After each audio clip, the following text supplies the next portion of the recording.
Անդրանիկ Քոչարյան, հաջորդ ելույթի համար համեցեք։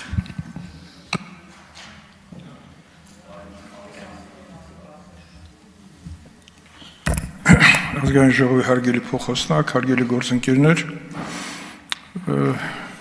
շատ լավ դասավորություն ստացվեց գլխավոր դատախազի զեկույցից հետո քննչական կոմիտեի ղեկավարի զեկույցը եւ բարձրացնում է, որ հաջորդը կլինի հակակոռուպցիոն կոմիտեի նախագահի զեկույցը, շղթան մեզ տալիս է հնարավորություն հասկանալու, թե մենք ինչի միջով ենք անցնում եւ ինչ խնդիրներ ունենք լուծելու։ Եթե հիշում եք, իմ հարցը, որ ես հնչեցրեցի գլխավոր դատախազին, հիմնականում առաջվում էր հոկտեմբերի 27-ին, այսօրվա իմ եւ ելույթս նույնպես առնչվում էր հոկտեմբերի 27-ին եւ դատախազության կողմից իրականացված գործողություններին, ոչ թե 27-ի, այլ նաեւ այլ գործողությունների, բայց դա առանձին թեմա է։ Պարոն Օհանյանին ուզում եմ ասեմ, որ Նիկոլ Փաշինյանը չի հարցաքննվել գուցե քննչական մարմիններում, բայց Նիկոլ Փաշինյանը 10 ժամ եղել է ազգային ժողովի կողմից ձևավորված քննիչ հանձնաժողովում, որից 5 ժամը բացի եթերով ներկայացրել է այն ինչ որ պետք է ներկայացներ հանրապետության վարչապետը եւ մյուս 5 ժամը փակ ձևաչափով պատասխանել է ազգային ժողովի պատգամների հարցերին եւ այդտեղ դուք բացակայում եք։ Ունեք այդ հնարավորությունը, բացակայեցիք։ Դա ձեր իրավունքն է եւ հիմա անդադ որ պահանջում եք քննիչ հանձնաժողովի օր առաջ զեկույցը, դուք կարող եք ավելի շուտ այդ զեկույցին ծանոթ լինեիք, բայց սեպտեմբերի 27-ից հաջորդող օրերի ընթացքում դա կներկայացվի ազգային ժողովին։ Սա Նիկոլ Փաշինյան, բայց նաև քննիչ հանձնաժողովը ուղարկեց ձեր կողմից շատ հարգված երկու գեներալների, որպեսզի իրեն գան եւ որոշակի հարցերի պատասխանեն Տիրան Խաչատրյան գեներալ լեյտենանտ եւ գեներալ գնդապետ Մովսես Հակոբյան։ Դրանք ձեր սիրելի գեներալներն են, որից մեկը եղել է երկուսի հետ էլ անցած ճանապարհ ունեք, բայց նրանք մերժեցին, հիմնավորելով չհիմնավորված տեսակետ։ Իրանց իրավունքն է։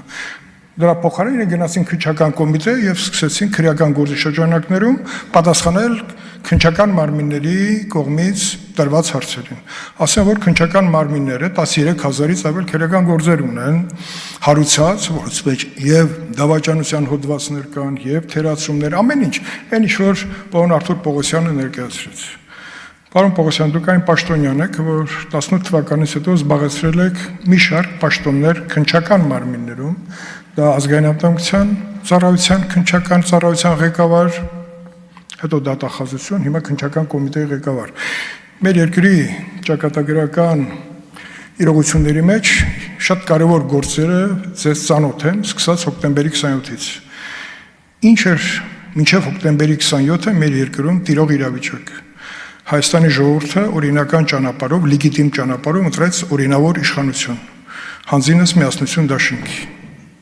Եվ այդ իշխանությունը ձևավորեց իշխանության մարմիններ, նշանակեց վարչապետ, նախարարներ եւ գործում էր։ Եվ դա չներվեց մեր ժողովրդին, տեղի ունեցավ հոկտեմբերի 27։ Եվ իշխանության մյուս թևի ներկայացուցիչը, հանձինս հանրապետության նախագահը, որ մինչ այդ հայտարարել էր իրեն Անգլիայի թագուհու կարգավիճակով, այսինքն պարապեր, եկել սկսվեց իշխանության համար պատերազմ։ Հոկտեմբերի 27-ի գործողություններից հետո մեր երկիրը ընկավ մի հատ դահավիժեց այնպես, որ մեր բոլոր անհաջողությունները սկսեցին դրանից հետո եղավ եւ մարտի 1, եւ քառորյա պատերազմ, եւ 44-օրյա պատերազմ, եւ նոյեմբերի 9-ի լույս 10-ի գիշերը տեղի ունեցած գործողությունները, որը նույն բովանդակությունն էին, ինչ որ տեղի ունեցավ հոկտեմբերի 27-ին։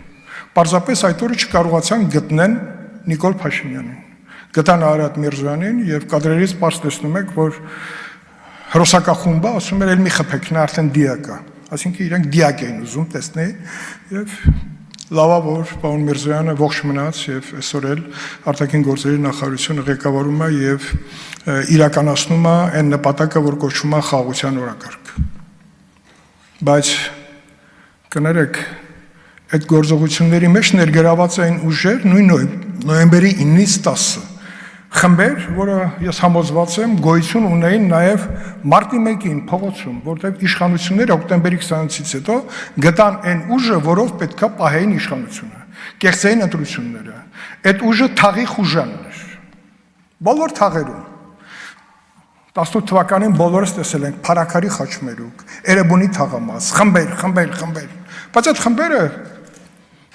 Հաստավակ խմբի զեկույցներից մեկում հստակ նշված էր, այդտեղ միայն համազգեր չէին ստացել, այդ խմբերը ունեին պարագլուխներ, եւ այդ պարագլուխներից շատ-շատերը հիմա էլ եթե չեն փախել Հայաստանից, գտնվում են այդ տարածքում եւ շատ կենսունակ են։ Ինի տուսի գիշեր տեսակ մի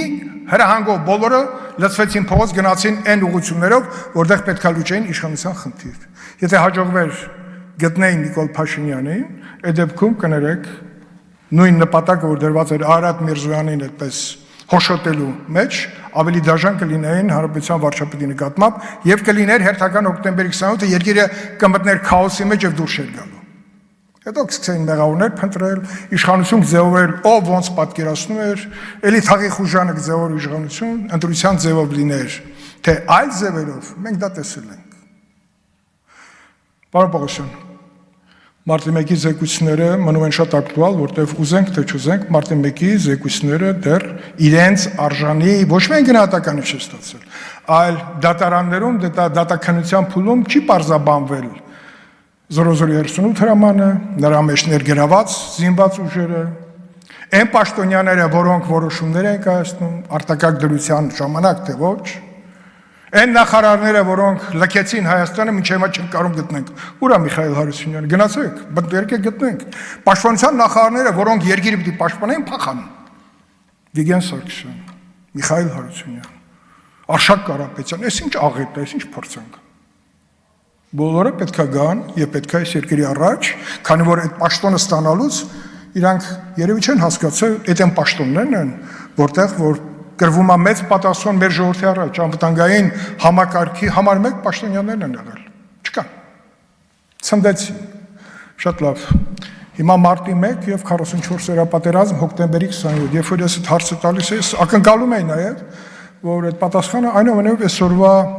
եզրափակիչ խոսքում գլխավոր դատախազը պետքա հիշատակեր, որ այդտեղ խնդիրները կան եւ ես շատ ուրախ եմ, որ դուք ձեր խոսքում նաեւ նշեցիք, որ անջատված մասով խումբը աշխատում է իմ հորդորը ձեզ, քանի որ ես բոլոր գործերին ինչ որ չափով ի պաշտոնը ունեցել եմ առնչություն, խորհուրդ եմ տալիս ձեզ քննչական խումբը, որը որ հոկտեմբերի 27-ով զբաղվել է այս գործով, պարոն Գագիկ Ջանգիրյանի գլխավորությամբ այնտեղ բարձրակարգ քննիչներ են եղել, ես մի քանիսի անուն տվել եմ, որպես խորհրդատուներ կանչեք։ Նրանք այնպիսի ինֆորմացիա են տիրապետում, որ ոչ միտեղ չեք գտնելու։ Ես գիտեմ, որ Արգիշտի Քարամյանը, երբ որ զբաղվում էր ազգային անվտանգությունում նաև դուք այս գործով, նաև ուղղությունների եք բաժանել եւ այդ ուղղությունների մեջ շատ կարեւոր են եղել այն ձայնագրությունները, որը մինչեւ հիմա գուցե փոշի է դրածվել են։ Մինչև հիմա մենք չգիտենք 27-ի զենքերի դրա առնչությամբ հետ կապված գործերը, բայց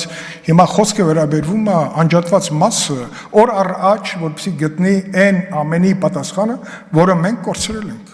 Կորցրել ենք, որտեղ անկեղծ չենք եղել, չենք ուզել որ բացահայտվի։ Շատ ազդեցիկ ուժեր են եղել։ Ուզունյանի փախուստը ձեզ օրինակ, Սամվել Ուզունյան։ Երբ որ վիճակ փոխվեց Հայաստանում, մեկ էլ պարզվեց, որ գտել են մի դատավորի, որը արագացված, նույնիսկ կարևոր վկաներին կարող այսպես արանքից չրտիկ ցեն կողմ, ոնց։ Բա Ուզունյանի տեղը չգիտենք։ Բա դուք ասում եք, հարց տվեցին ձեզ, քննչական մարմինը ազգային անվտանգությունում էֆեկտիվ էր, կարող եմ ասել, այո, էֆեկտիվ էր, շատ։ Որակական ցուցանիշը շատ բարձր էր։ Դուք ասեցիք, որ այն քննչական մարմինը, որը ունի օպերատիվ ծառայություն, խնդիրները նաև արագության եւ օպերատիվության մեջ զիջում են։ Դա էլ է ճիշտ։ Մենք որոշում ենք ասել առանձնացնենք եւ ամբողջացնենք քննչական մարմինները, բայց չէ որ հատուկ քննչական ծառայությունը, որ հետո դարձավ հակակոռուպցիոն, հա, մարմին, ինք ունի օպերատիվ ծառայություն եւ իր նաեւ աշխատանքի հաջողությունը այսօր պայմանավորված է նաեւ այդ ծառայության լինելիությամբ։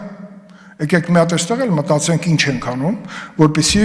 այն հիմնական խնդիրները, որ արագ պետք է լուծումներ գտնեն, կառուցվածքային եւ բովանդակային առումով կարողանանք ճիշտ ընթացակարգերի մեջ տեսնենք, պարոն Պողոսյան, քննչական կոմիտեն ոչ միայն 44-օրյա պատերազմի, քառօրյա պատերազմի եւ հետագա այսօր շատ մեծ ծանրության բեռ է վերցրել իր վրա, որովհետեւ հիշում եք երկու լսումներ արեցինք անհետ կորածների եւ գերիների հարցով։ Առաջինում կար այսպես շփոթվածություն, բայց երկրորդում այնուամենայնիվ քննչական մարմինները ցույց տվեցին, որ ունեն իրականացրած քննչական գործողություններ, որտեղ նաև անհետ կորածների հետագիծն է տեսանելի դարձրել, ակետից բեկետը եւ մինչեւ այդ պահը, որտեղ մենք կապը կորցրել ենք, դա էլ աշխատանք դա էլ է գործողություն, բայց այդ ամենը պետքա չասենք, որ արեցինք ու բավարարեցինք, այս հարցերի մեջ պետքա անսահման նվիրվածություն, որտեղ եթե այդ նվիրվածությունը չլինի պետության նկատմամբ պարտականությունների կատարման մեջ, մենք չենք հաջողի, որտեղ անտարբերությունը մեզ կհոշոտի։ Շնորհակալություն, մաղթում եմ ձեզ եւ մեզ բոլորիս համատեղ աշխատանք, արդյունքների ցուցադրում ոչ թե մյուս տարի նոր զեկույցի շրջանակում, այլ դուք պետք է առիթ գտնեք, հանրությանը տեղյակ պայեք, որ այսօր, ոնց որ ասեցիք Արադ Միրզոյանի հարցում, 10 հոգի սպանության փորձով բան կանեն, կալանավորված կլինեն։ Այ պետք է մեզ ցույց տաք, որ այդ 10-ից բացի եղել է իշխանության խնդիր, սահմանական կարգի փոփոխության տեսքով։ Շնորհակալություն։ Շնորհակալ եմ, պարոն Քոչարյան, Արնիկ Դանիելյան, հաջորդ ելույթի համար համեցեք։